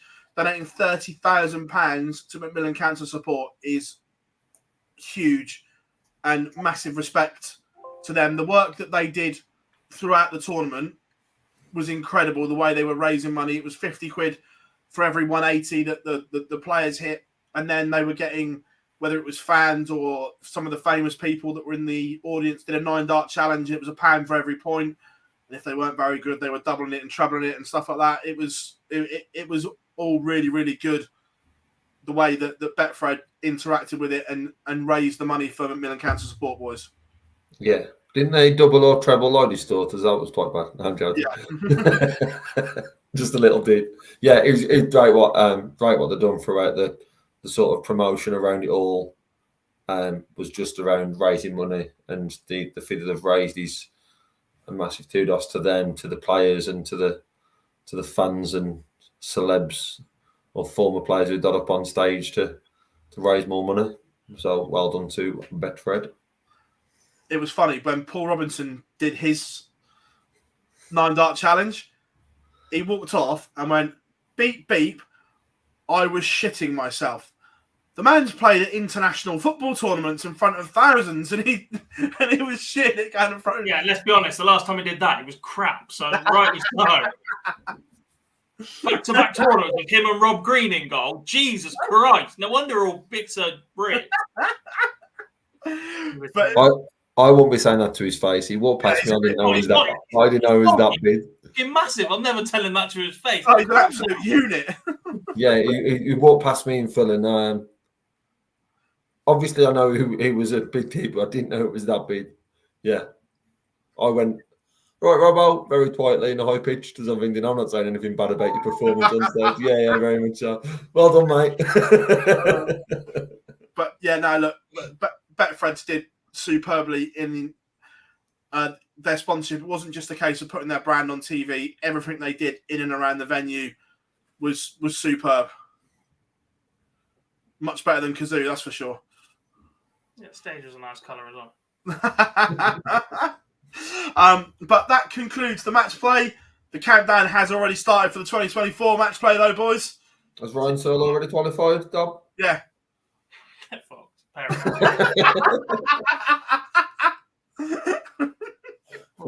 We've been together a week, yeah. Shut up. But no, absolutely superb. Right, where are we going from here? Australia and New Zealand coming up for the PDC. The World Series concludes, and most of the other players will be fucking off on holiday. Sound. More time off. Talking of holiday, now let's let everyone know while we're talking about holiday. Good timing. So we are actually going to have 2 weeks off as well. One, Boyce is going in to complete his surgery. Going in for the second op. You know, the horrible thing is, I am going in for surgery, so part of that is correct, and I know what you're doing. But yeah, so we are going to take a 2-week summer holiday ourselves. 1, just to recharge, and 2, we can get new graphics, backdrops, and everything set up to make it look good again. Also, we don't know the date yet, but there is going to be a live lounge live where the 3 of us are going to be in the same room. We're just waiting on a couple of dates to come through. We're not going to tell you where yet, but it is going to be good, boys. Yes. Can you tell me? No, I'm joking. No. You know. I know. Depending on it, I knew weeks and months ago, and I completely forgot to bring it up. Yeah, pretty good. Around. Oh, Pete, we spent some time together this weekend. I thought we were friends. No. So your haircut doesn't look anything like Richie Howson's. As soon as we know the date, we will let you know, so you can all come along as well. It will be in the Midlands. Yeah, boy. Taxi. We may have to speak nice to the jar so we can come and produce. Only if we go to Potworld afterwards. There is one in 20 minutes in either direction. Will it be recorded? No, we will be live. So there'll be no bloopers. I think we might put an adult content warning on that one. Yeah. So yeah, we're just waiting for dates to confirm, but the 3 of us will be doing a live lounge live in the same place. All right, Pete, we can't all just sit in front of the camera at darts events all weekend, mate. Pete, we'll let you know in plenty of time so you can come up. It will be a live, yes, Joe, exactly. Yeah. That's the way to put it. No, to be fair, I'm looking forward to it. It will be good. What else have we missed? Oh, the women's series returns straight away. Quick turnaround for the women this week. Don't look at me, though, because I'm busy. It'll be, I guess, with it coming up so quickly after, it'll be interesting to see how the 8 players who played at Blackpool compare to the rest of the field. Yes, they are the top 8 over a 12-month period, but it'll be interesting to see how that plays out this weekend. Good stuff, James. Big Johnny, the way it's going, part of it will be a live Q&A, so you'll be able to shout them, and we may even have a roaming microphone.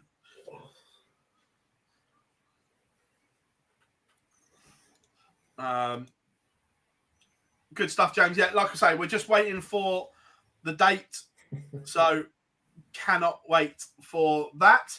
I can't remember what else did I put in the... Yeah, Australia, New Zealand. With everything that's gone on, do we expect Johnny not to go? Yeah.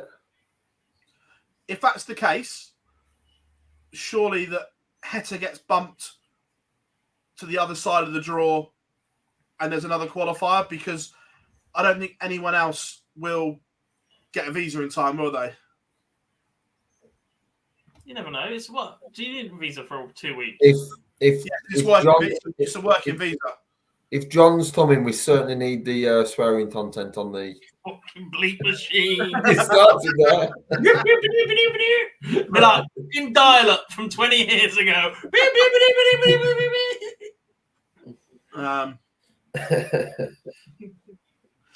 Yeah, so look, I don't think that anyone would get a visa in time, so it makes sense. We said he's not used his card. He did play an event this weekend.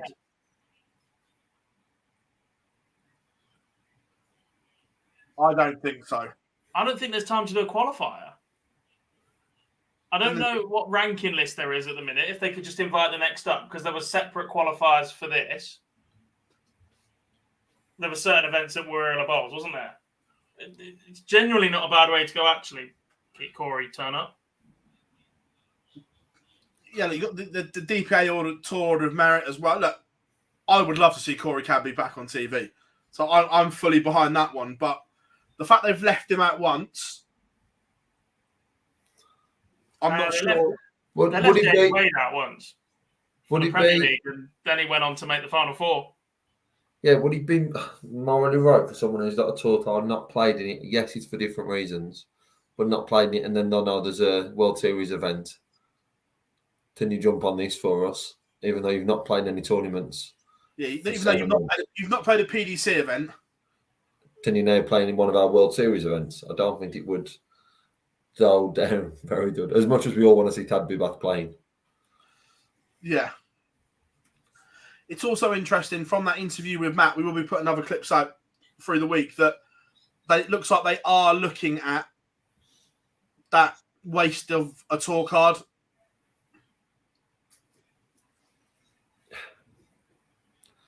Yeah, it's just taking an opportunity away from someone and not, which isn't great for the sport. I think Should there be a percentage? and they're definitely going to work on something. I think the fact that we very nearly ended up with a situation where a tour card holder definitely wouldn't have been able to use theirs at all at the start of this year, I think highlighted that issue to the PDC a little bit more. The fact that hasn't happened has allowed them to give it some time, but actually seeing the Perez and Cadby situations unfold mean they've also got that to consider. Yeah. Look, it'll be interesting. Right. The week in darts. Have we missed anything away from the match play, or was there nothing else? A Super Series, Patrick Van den Bohada upset the odds on Saturday night at the Lime Lounge. All week it was, it's steady, or he'll just be happy to be it. He didn't do anything special at any point. I think he averaged 99 in one game. That was the best performance we saw from him. But he just kept doing enough. It was 15, 16, 18 dart legs, just plodding along, pinging a double, nothing special, no big reaction. Like, there was, as I said, I worked on it for 4 days. There was absolutely nothing notable and memorable about his games at all, but he just kept winning games of darts, and he just won $5,000 and put himself in finals week next week, Champions Week next week. Yeah, also on that, how good was it to see Martin Adams back playing well, as James said in the chat room? Wolfie was superb today. Yes. No, that was last week, but yeah, thank you, Sam. Also, didn't see any of it, and my apologies to our friends over the pond, but there were CDC events. So, event number 7. No, wrong one. I went to, where is it? Archived events. There we go. So we had events 4, 5, and 6 in the CDC. Jules Van Dongen beat Danny Lauby in the final of event 4. Decent standard as well. And I'm just looking at Jules averaging 96.5 in the final. That's the kind of numbers that we saw from him getting through Q school. Yes. Solid.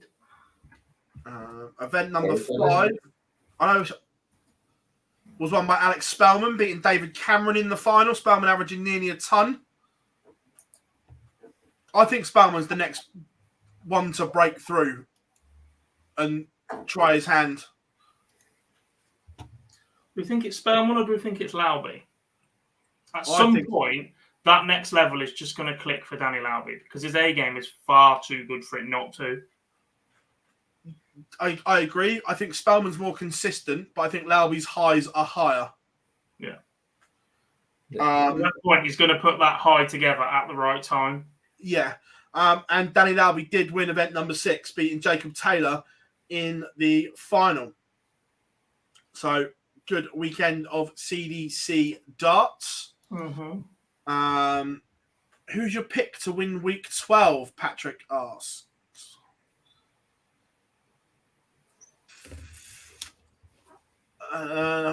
Mark McGeaney.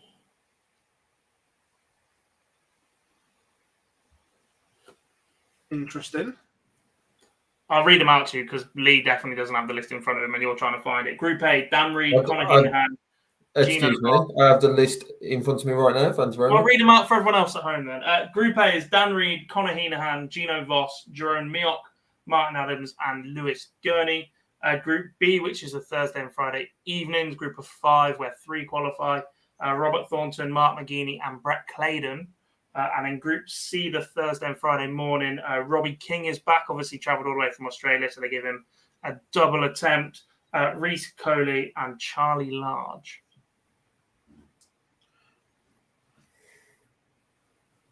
I would love Wolfie to win it. However, Conor Heenan. I don't think either.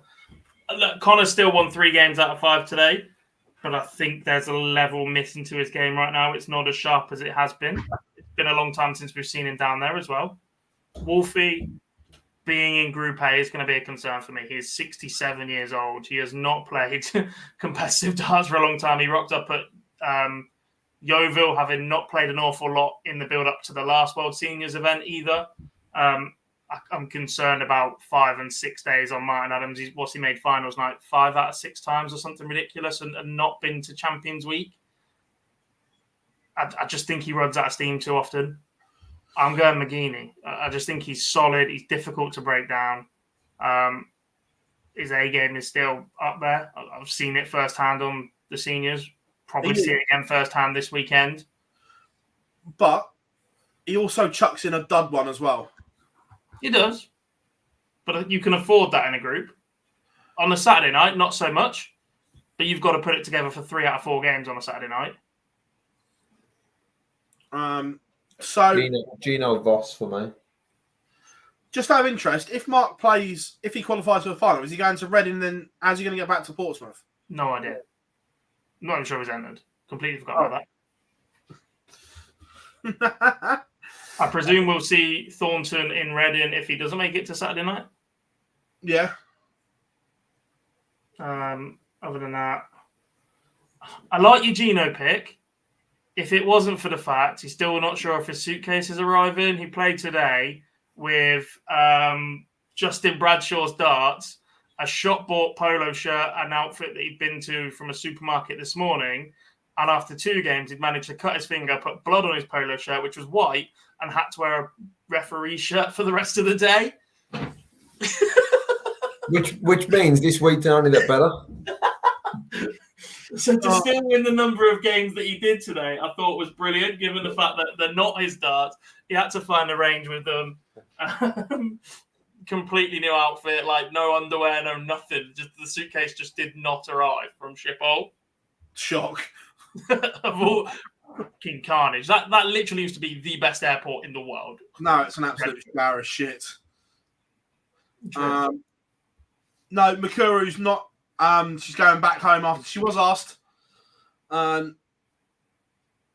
So, James, look, Wolfie wants to play the whole week. He loves it. I know Gob said that he does get fatigued, but he just loves it and he loves playing. I'm also, I don't want to spoil it, but I'm led to believe there might be a Martin Adams outfit change at some point this week. I've seen the shirt. Yeah. I know, it's happening. I know that he'd asked for permission. I don't know where it. Look, some people may have seen it in Yeovil, but he's asked for the sticker that up. It's been great. Yeah. Yeah. I don't know what day he's going to do it, but yeah. Yeah. I've started that one. Remember the ADC events. Get yourself along to it. Yes. So we've got a load of starred questions. We'll start going through them. Have we missed anything? Only the seniors qualify this weekend. Obviously, 4 will head to the match play that now includes John Henderson as making his debut. Howson is already secured. This is probably for explaining for you guys, but actually for others out there as well. Howson is already secured of his route to the TV event. He cannot be caught on the money list, but there are 3 ways of qualifying for a TV event for the seniors, and the money list is the bottom one of them. So if he goes to be number 1 on the points order of merit, or if he wins a qualifier outright, that will take precedent, and the next player will then move up on the money list to set that aside. Obviously, 2 qualifiers, Saturday and Sunday. There's the LP Metal Detecting Open Series, which carries ranking points on the Friday night. I'll give you your full name, Pete. Why not? As I said, Order of Merit leader will qualify, Money leader will qualify, and 2 outright. Those Order of Merit spots currently, Richie Howson and Colin McGarry will be back to complete the sweep. Yes, Patrick, on Champions Week, it is the 6 best averages get offered Group A. Some of them can't take it for work reasons, but yeah, the 6 best get offered the week and 2 chances to get to the final. Yes.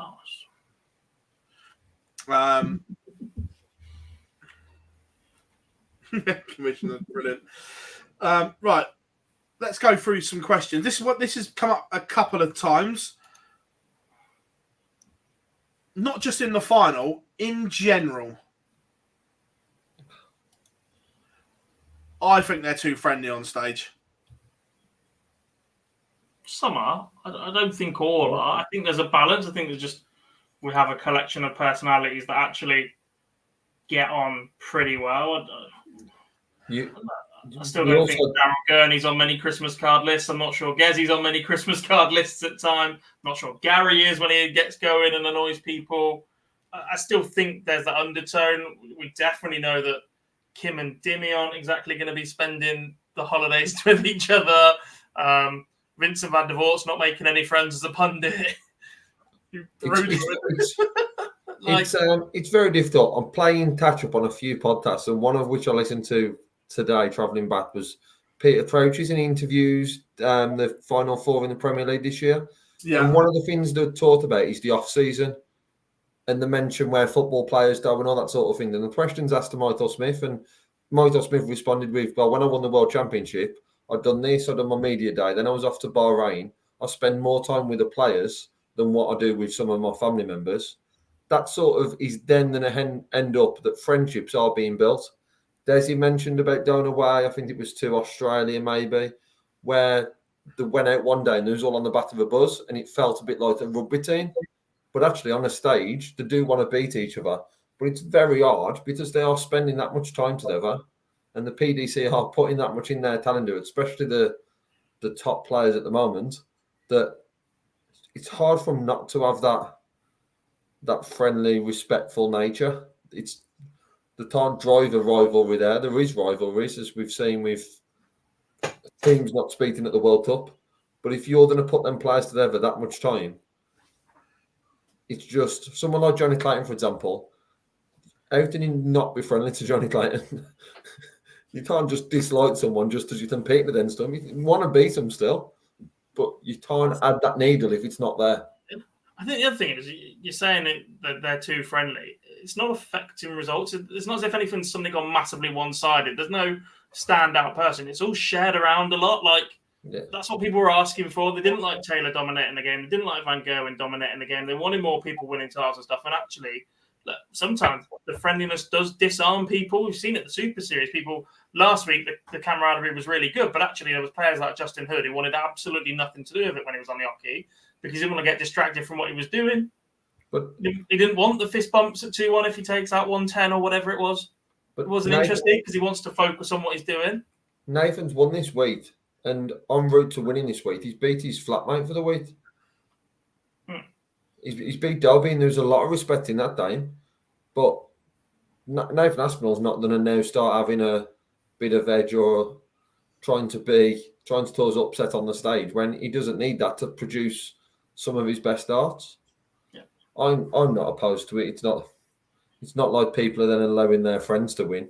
It's an individual sport, so you still want to win that day. I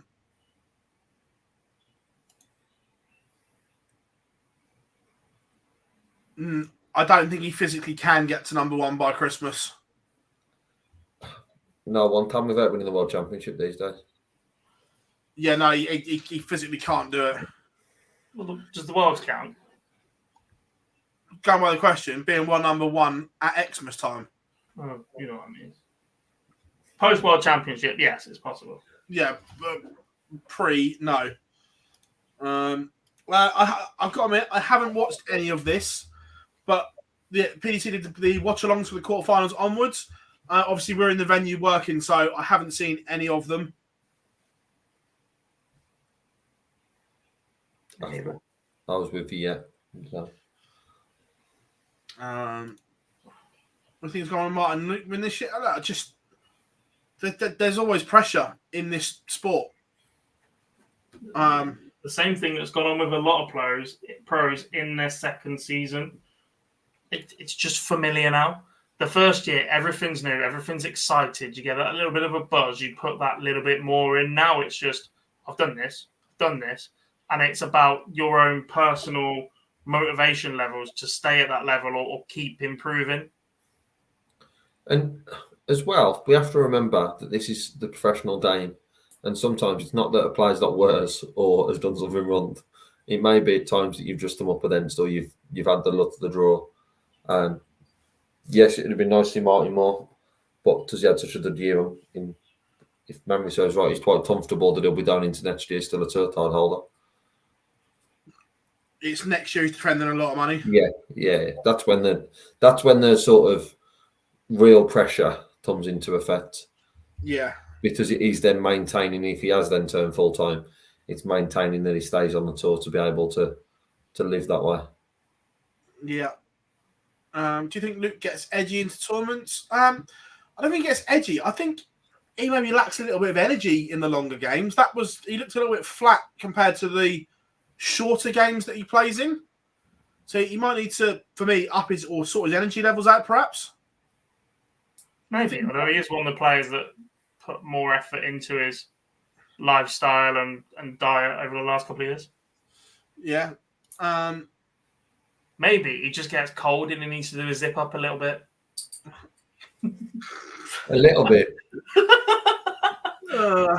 What goes unnoticed is how Dirk Van Dijvenbode's shirt is incredibly similar place where his zip is, but because he's so much more built out, you just don't notice it. It's almost like he is pushing the zip down with the size of him, and Luke's is just dangling. Do we think that players like Price and Wright impacted their chances by missing that Pro Tour before the match play? Certainly Wright, I do. It's the perfect warm-up for a major TV tournament, so I'm not sure why you would miss it. Yeah. I think when Wright's missed as much as he has, though, there is that... It leaves a question of doubt in his opponents who are just like, right, what has he actually been up to? What Peter Wright is going to turn up? If he'd rocked up at the Pro Tour and averaged 86, Andrew Gilding's going, I've got him. And it just gives him that little lift, that little boost. I think where he hadn't played for so long, yes, playing would have been maybe ideal for him to practice, but actually in terms of if he doesn't deliver in them Pro Tours, the boost it gives to his opponent who is sat there wondering the mystery of whatever Peter Wright is going to turn up is the offset of that. Yeah. Monk says, off topic, just bought a new setup. About the cost. Look, the cost is the cost these days. That everything has gone up manufacturing wise. The obviously manufacturers, the price of tungsten, everything goes up. So it's just the world we live in. Boise, can you remove the nail off the wall, please? No. It's there for a reason, so that's stuff that needs to go up. So it's staying there. Hopefully, that we're on a little break to go away. That this room will look in a slightly better condition when we return. I will have a different background when we're back.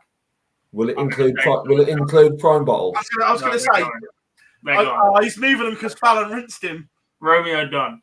I've got more trophies to go up, and there's no room. So, Boise, you missed it when Fallon jumped onto one of the Pro Tour streams. So he's like, look at Prime Boy. I was fully aware of the Prime Boy name. 3 years doing this, and I'm fucking Prime Boy. There is Women's Series this weekend, Andrew. Oh, to be fair, we haven't spoken about the Dev Tour, the first weekend of the match play, that Mr. Luke Littler smashed in a 9.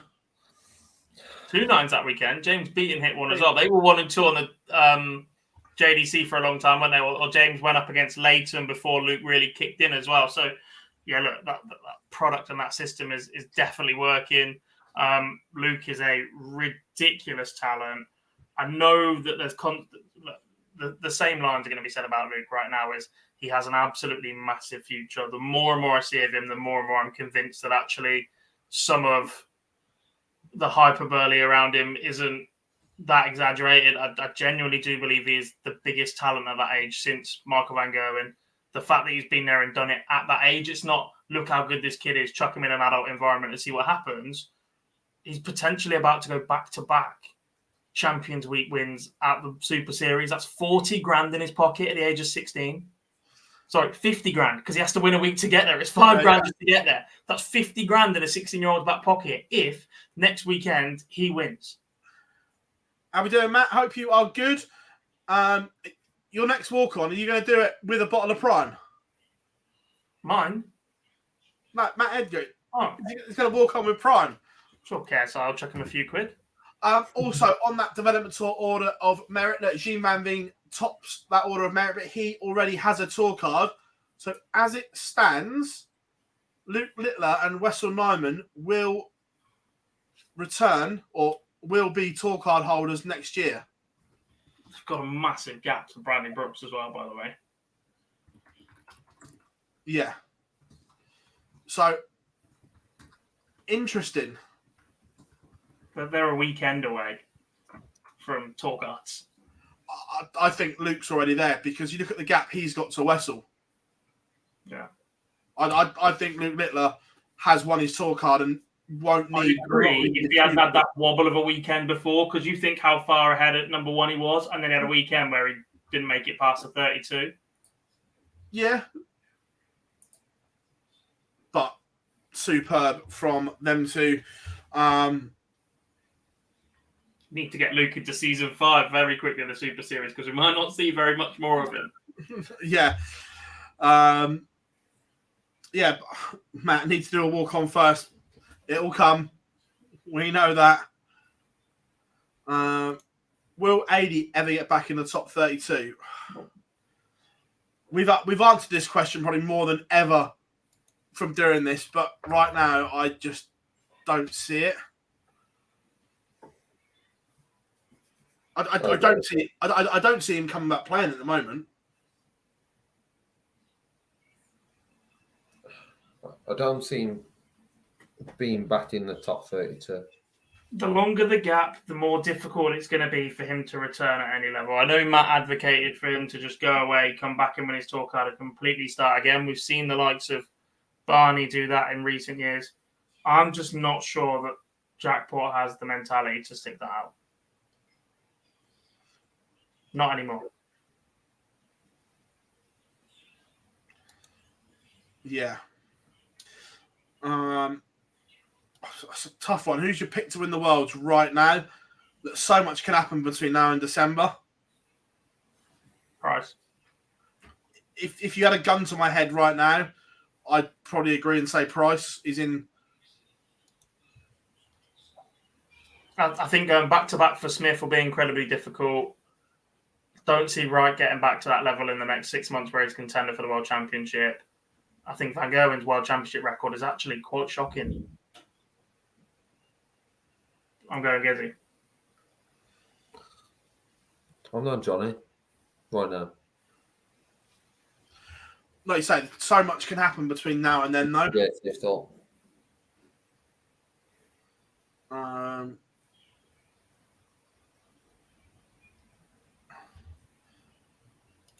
Red Dragon champions are champions.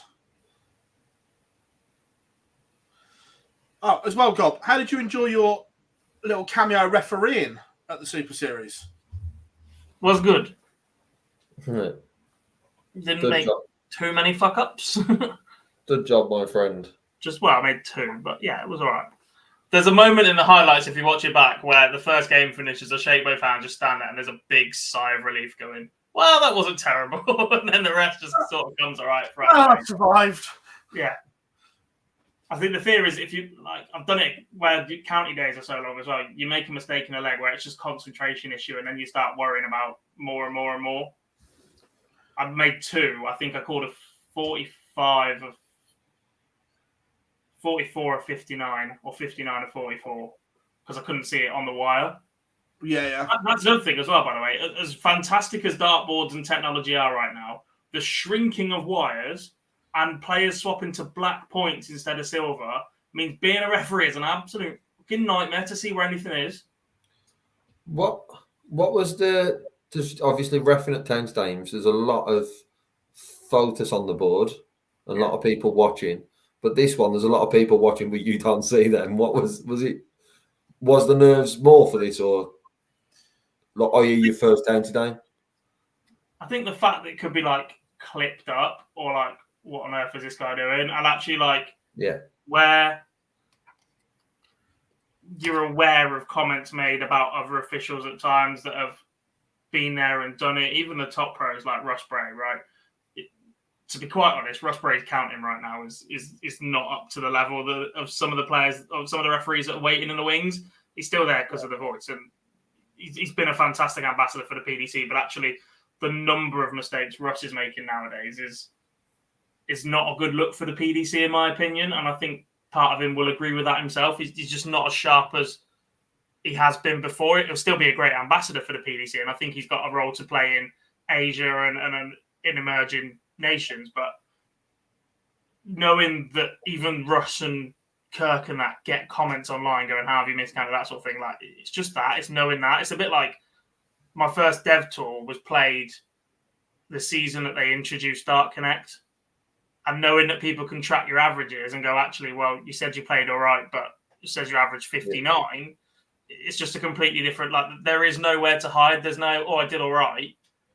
Like, every single, people aren't waiting for you to do a good job. People are waiting for you to make a mistake, in my mind. Yeah, fair enough.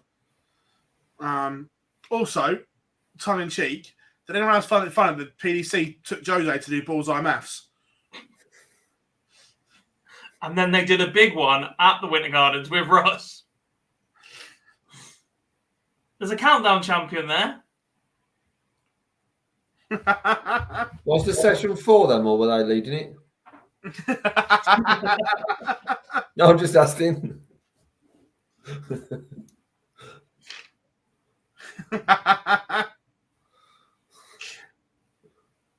Shut up, Matt. I spent all week listening to you and does a bicker. Don't fucking start on me. Oh, friends. So yeah, Champions.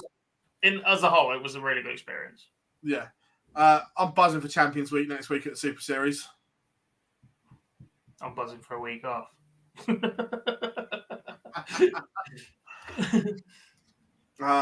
I'm back in comms on this Saturday night at the Super Series. So you get to listen to me on Saturday night with Scotty Mitchell, I think. Maybe. Don't sound too convinced. Scotty was there today. It does clash with women's series, though, so we're going to have to find someone to take over the end of yours, because I'm in Reading for the seniors qualifiers. Yeah, we'll worry about that tomorrow. Week off, and we ain't got anybody to do anything. Where is... Can't even find it. What are you looking for? The update to see when you are.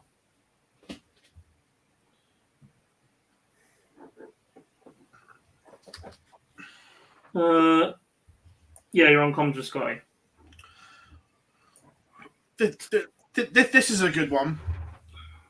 The best commentary duo in darts. Are you talking now or ever? Because it's two very different answers.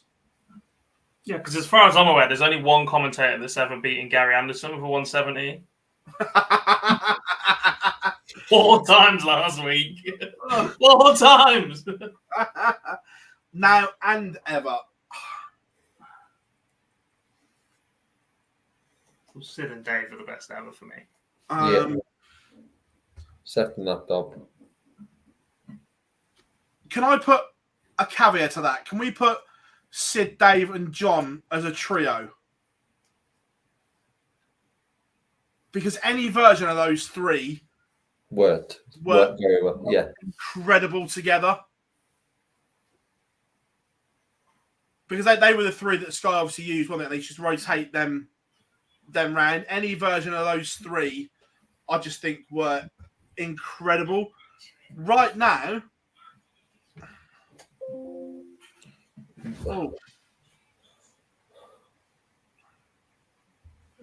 Right now, mine is probably Wayne and Webby.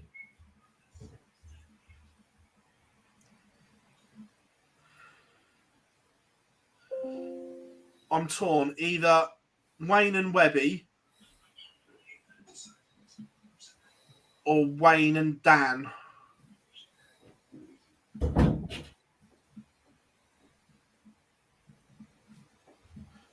For me. I said that, Johnny, you'll get sued. James knows. I'll be watching on mute on Saturday.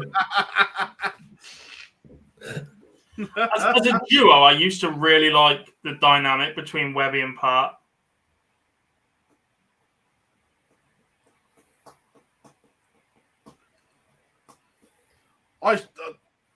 Stud and Marvel used to be great together as well. 2019, they were superb together. Yeah. But look, there's a lot of fabulous pundits and commentators within our sport. We're actually quite lucky that there are a huge number of good ones. I didn't watch the Euro Tour that Chris Mason did work, but I'd love to see Mace with Dan, just to see how that plays out. I think they did, didn't they? I didn't see that Euro Tour. Yeah, they were really good. I'd love to go back and watch that or see that a little bit more, just to see how that dynamic plays out. Genuinely, right now, I think Dan Dawson's the best in the business. I don't think his punditry debut went to plan on Sky. It was ready to interject. He's going to finish this and shut him up. And he's like, I am going to talk. And then he promised us a big performance from Gary Anderson, and he got beat averaging 102. Yeah. Wayne stitched him right up, and Wayne walked back into the media room after and went, got him. Welcome. which was superb. Look, yeah, Dan is very good. Look, Mace is right up there as well. I think Mace is incredible. Yeah. But, I don't want to fanboy him too much, but for me, Dawson is superb because he can change up his style. He's done it solo on the Pro Tour. He can do it as a duo. He can lead. He can be the number two. And I think he's got different styles for it as well. He can have that little bit more tongue-in-cheek on the Euro Tour. But actually, when it comes to Sky, the professionalism that he can then adapt to, I think is brilliant as well. Just the flexibility of the man is ridiculously good. I remember going back a couple of years, one of his lines on the Euro Tour was like, I probably won't be here in a couple of years. I'd have been sacked by then, as he just was going on. It was the weekend where Jacques Nielowat was in. I remember it was him and Jack Nielowat, and they were talking about the young and up-and-comers of Jacques, like in 10 years' time, I might not be around to see it. And Dan was like, yeah, neither will I be sacked. Yeah. But everyone, thank you very, very much for this evening. Like we said earlier, we are having a 2-week summer break. So no live lounge for 2 weeks. Boyce's going in for the snip. And we can design graphics and I'm going to have a haircut, so I don't have to wear a fucking cap next time. On a serious note, I hope the operation does go all right, lad. I know we tongue in cheek, but I hope it does go well. That is not the operation, by the way. But we are going to have a 2-week summer break just so we can, 1, recharge the batteries, 2, prep some new on-screen stuff and get our shit together. Hopefully, we'll have a live lounge live date for you then. Like I say, it will be in the Midlands. What's that? Relaunching with that live might be the best idea we've ever done. It depends when it is. Yeah. It depends when said person gets keys. 3 weeks. Well, this week, isn't it? 3 weeks today for our return. From conversations, I think you're optimistic that early. Yeah, I think it's optimistic. Ah, well. Teas maybe yes, but venue. Wi-Fi 6 weeks to install. But we will have dates for you. Thank you very much for all your support over the Betfred World Match Play. You guys were absolutely incredible watching our stuff, liking our stuff and everything like that. We'll still have stuff going on social, so Facebook, Twitter, Instagram, TikTok, and now Threads as well. Make sure you give us a follow over there. And if you haven't yet, subscribe to our YouTube channel and give us a thumbs up. I'm Phill Bars, Jack Garwood, Lee Boyce. We are signing off. The Betfred World Match Play is done and dusted. 2 weeks off. Everyone enjoy yourself, and we'll see you all very, very soon. Freedom!